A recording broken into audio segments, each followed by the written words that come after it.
क्यों दे रहे हैं तलाक? कल रात करीब 7 बजे शाम को मोबाइल बजा। उठाया तो उधर से रोने की आवाज़। मैंने शांत कराया और पूछा कि भाभी जी, आखिर हुआ क्या? उधर से आवाज़ आई, आप कहाँ हैं और कितनी देर में आ सकते हैं? मैंने कहा, आप परेशानी बताइए। और भाई साहब कहाँ हैं? माताजी किधर है? आखिर हुआ क्या? लेकिन उधर से केवल एक रट की, आप आ जाइए। मैंने आश्वासन दिया कि कम से कम 1 घंटा पहुंचने में लगेगा। जैसे तैसे पूरी घबराहट में पहुंचा। देखा तो भाई साहब, हमारे मित्र जो जज हैं, सामने बैठे हुए हैं। भाभी जी रोना चीखना कर रही हैं। 12 साल का बेटा भी परेशान है। 9 साल की बेटी भी कुछ नहीं कह पा रही है। मैंने भाई साहब से पूछा कि आखिर बात क्या है? भाई साहब कोई जवाब नहीं दे रहे थे।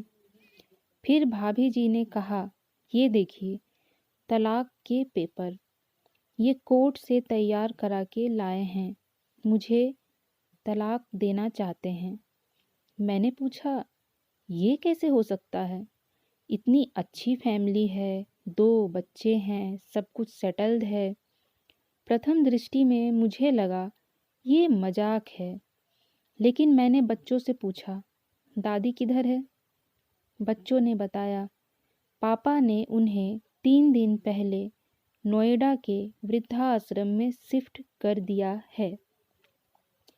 मैंने घर के नौकर से कहा, मुझे और भाई साहब को चाय पिलाओ। कुछ देर में चाय आई।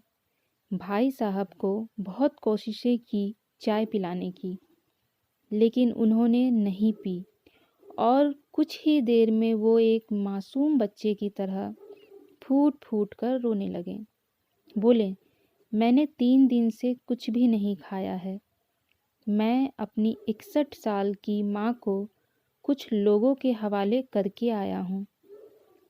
पिछले साल से मेरे घर में उनके लिए इतनी मुसीबतें हो गई कि पत्नी भाभी जी ने कसम खा ली कि मैं माँ जी का ध्यान नहीं रख सकती। ना तो ये उनसे बात करती थी और ना ही मेरे बच्चे बात करते थे। रोज मेरे कोर्ट से आने के बाद माँ खूब रोती थी। नौकर तक भी अपनी मनमानी से व्यवहार करते थे। माँ ने 10 दिन पहले बोल दिया, बेटा तू मुझे ओल्ड एज होम में शिफ्ट कर दे। मैंने बहुत कोशिशें की पूरी फैमिली को समझाने की, लेकिन किसी ने माँ से सीधे मुंह बात तक नहीं की। जब मैं 2 साल का था तब पापा की मृत्यु हो गई थी। दूसरों के घरों में काम करके मुझे पढ़ाया, मुझे इस काबिल बनाया कि आज मैं जज हूँ। लोग बताते हैं माँ कभी दूसरों के घरों में काम करते वक्त भी मुझे अकेला नहीं छोड़ती थी। उस माँ को मैं ओल्ड एज होम में शिफ्ट करके आया हूँ। पिछले 3 दिनों से मैं अपनी माँ के एक एक दुख को याद करके तड़प रहा हूँ, जो उसने केवल मेरे लिए उठाए। मुझे आज भी याद है, जब मैं 10th की परीक्षा में अपीयर होने वाला था, माँ मेरे साथ रात रात भर बैठी रहती। एक बार माँ को बहुत फीवर हुआ। मैं तभी स्कूल से आया था। उसका शरीर गर्म था, तप रहा था। मैंने कहा, माँ तुझे फीवर है? हंसते हुए बोली, अभी खाना बना रही थी इसीलिए गर्म है।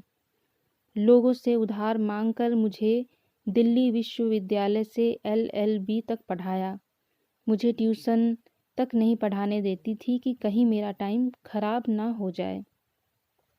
कहते कहते रोने लगे और बोले, जब ऐसी माँ के हम नहीं हो सके तो हम अपने बीवी और बच्चों के क्या होंगे? हम जिनके शरीर के टुकड़े हैं, आज हम उनको ऐसे लोगों के हवाले कराएं जो उनकी आदत, उनकी बीमारी, उनके बारे में कुछ भी नहीं जानते।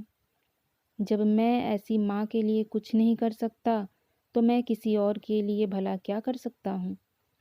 आज़ादी अगर इतनी प्यारी है और माँ इतनी बोझ लग रही है तो मैं पूरी आज़ादी देना चाहता हूँ।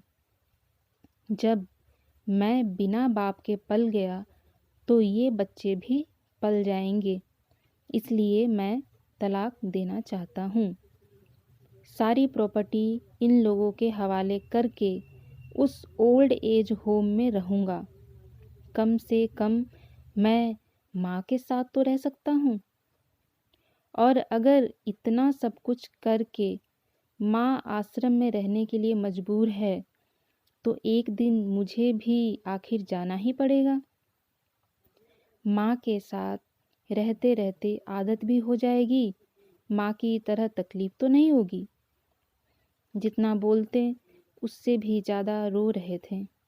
बातें करते करते रात के 12:30 हो गए। मैंने भाभी जी के चेहरे को देखा।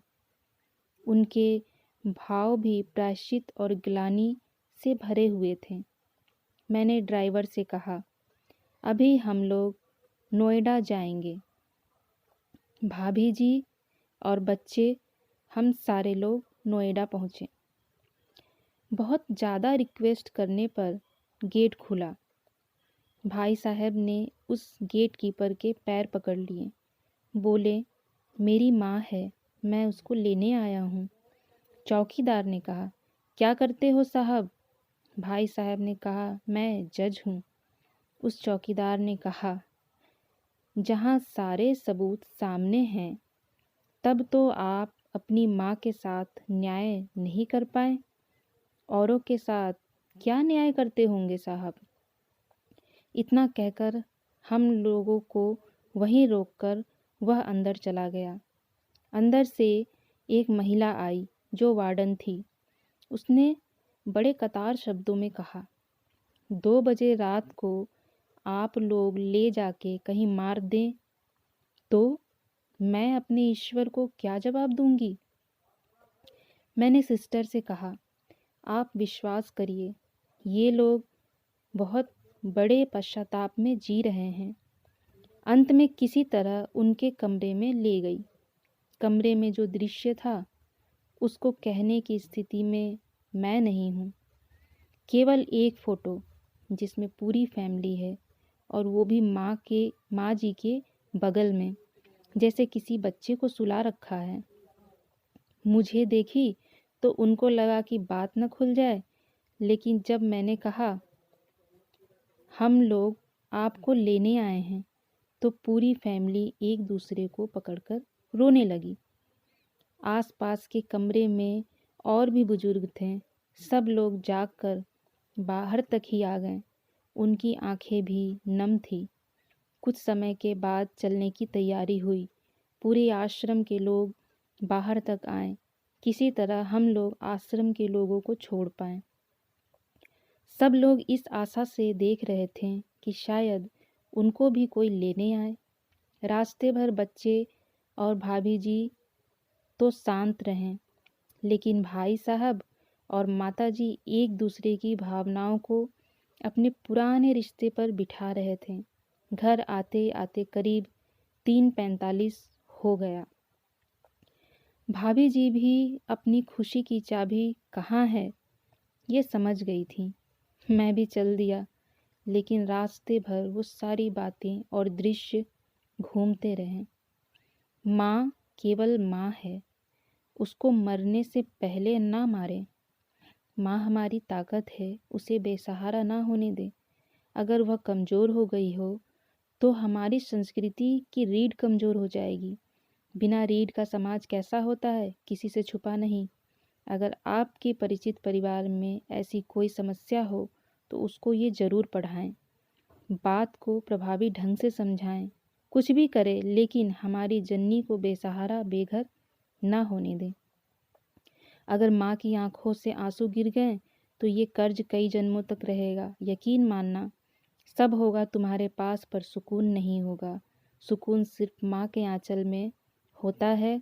उस आंचल को बिखरने मत देना। अगर ये वीडियो अच्छा लगे तो वीडियो को लाइक करें, सब्सक्राइब करें और ज़्यादा से ज़्यादा लोगों को तक शेयर करें, जिससे फिर किसी माँ को बेघर होकर वृद्धाश्रम में न जाना पड़े। धन्यवाद।